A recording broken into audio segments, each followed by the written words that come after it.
Jumpa lagi hari ini, Jumat, tanggal 26 Juni 2020. Masih di tempat kebaktian Unaha, dan ini suasana tempat untuk ibadah.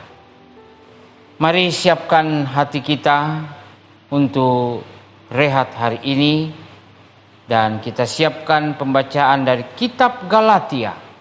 Galatia pasalnya yang kelima, ayat 16 sampai 26. Namun sebelumnya marilah kita meminta pertolongan dalam doa. Mari berdoa. Ya Allah, Allah pemilik kehidupan kami. Engkau yang telah menuntun dan memberkati kehidupan kami sampai hari ini. Dan kini dalam kerinduan kami bersama, kami mau belajar dari firman-Mu.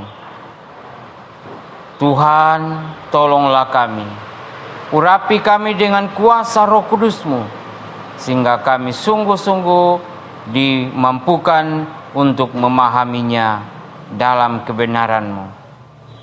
Dalam nama Yesus Kristus kami berdoa. Amin. Galatia pasal yang kelima ayat 16 sampai 26, firman Tuhan. Maksudku ialah, hiduplah oleh Roh, maka kamu tidak akan menuruti keinginan daging.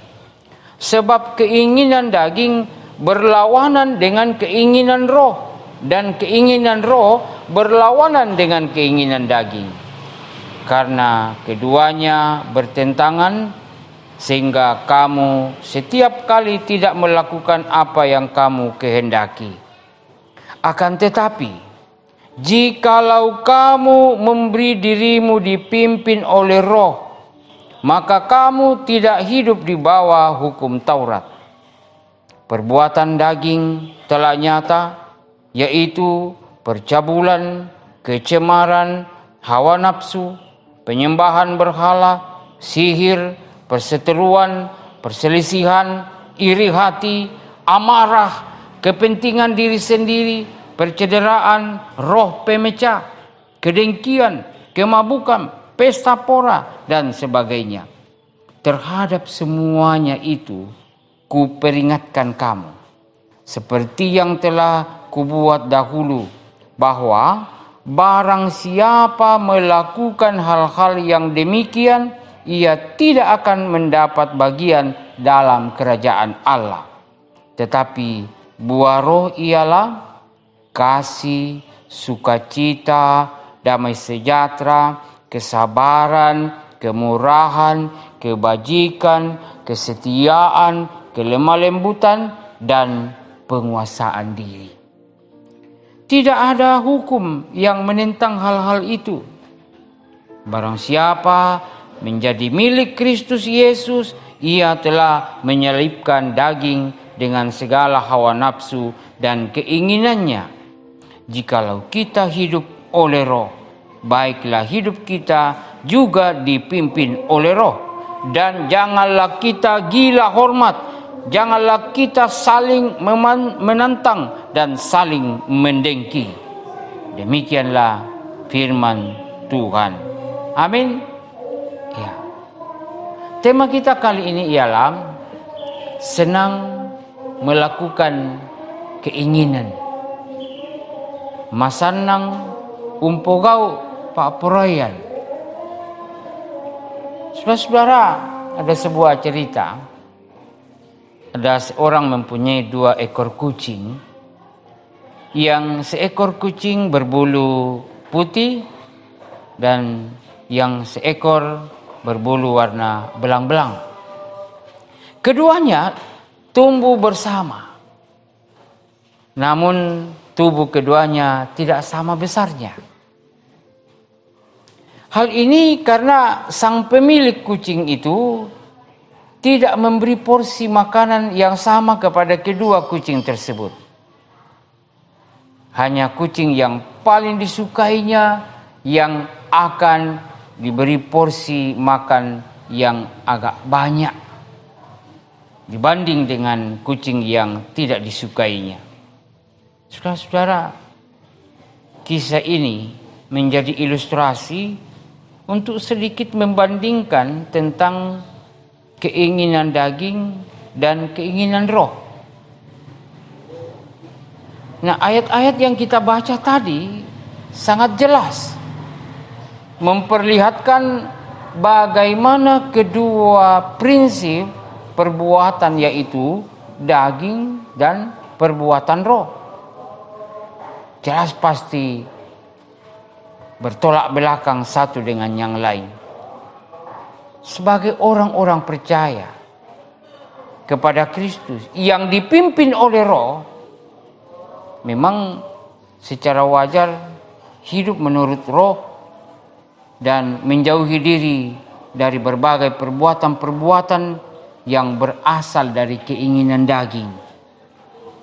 Perselisihan terjadi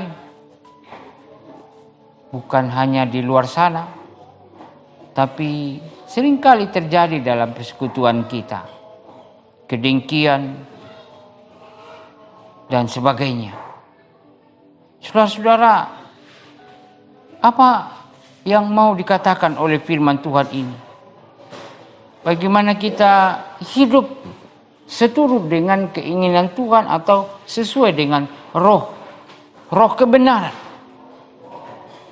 Dan karena itu untuk menghasilkan buah yang baik dalam hidup, sangat perlu seseorang untuk memberi dirinya dipimpin oleh roh Tuhan dan senang melakukan kehendak roh, bukan karena keinginan daging atau bukan karena keinginan nafsu.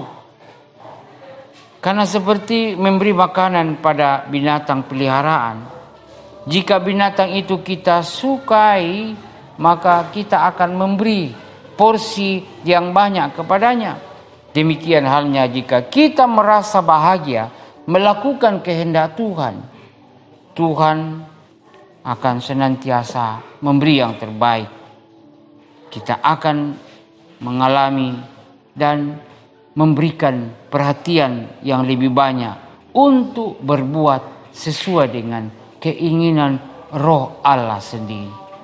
Karena itu serahkanlah hidupmu kepada Tuhan untuk dipimpin oleh roh Allah. Terpujilah Kristus. Amin. Mari berdoa. Ya Allah, Allah yang mengasihi kami, karena kuasa Roh Kudus-Mu lah yang terus mengajar kami, mengingatkan kami akan kebenaran Tuhan, sehingga kami dimampukan untuk membedakan mana yang baik, mana yang jahat. Kami sungguh sadar betapa seringnya kami gagal melakukan kehendak-Mu, menuruti keinginan daging. Namun kami mohon kepadamu ya Allah Roh Kudus, kuatkan dan teguhkan kami untuk terus menyerahkan hidup kami kepada Roh Allah yang sungguh-sungguh menguatkan dan memampukan kami, sehingga hidup kami boleh berkenan di hadirat-Mu. Dalam nama Yesus Kristus kami berdoa. Amin.